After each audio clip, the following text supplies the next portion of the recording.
அதுவும் cuttings மூலியமாங்க.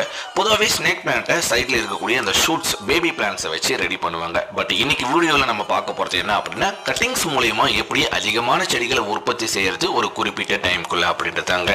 So snake பிளான்ட்டோட ஒரு லீஃபை மட்டும் கட் பண்ணி எடுத்து இந்த மாதிரி ஒரு சின்ன சின்ன பீசஸாக கட் பண்ணி எடுத்துக்கிறோம். பொதுவாகவே இந்த மாதிரி கட்டிங்ஸை கட் பண்ணினதுக்கப்புறம் நீங்கள் மண்ணில் வைக்கிறத விட தண்ணியில் போட்டு வச்சிங்க அப்படின்னா சூப்பராக வேர்கள் பிடிக்க ஆரம்பிக்கும்.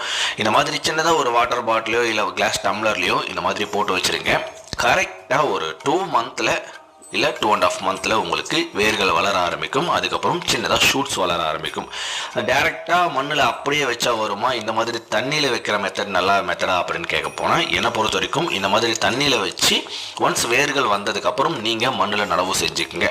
ஸோ ஒரு சூப்பரான ஏர் பியூரிஃபையர் பிளான்ட் அண்ட் முக்கியமான விஷயம் அதிகமான ஆக்சிஜன் கொடுக்கக்கூடிய பிளான்ட் கண்டிப்பாக உங்களோட வீட்லேயுமே ஒரு செடியாவது நீங்கள் வளர்த்துக்குங்க. Thank you, bye bye, happy gardening.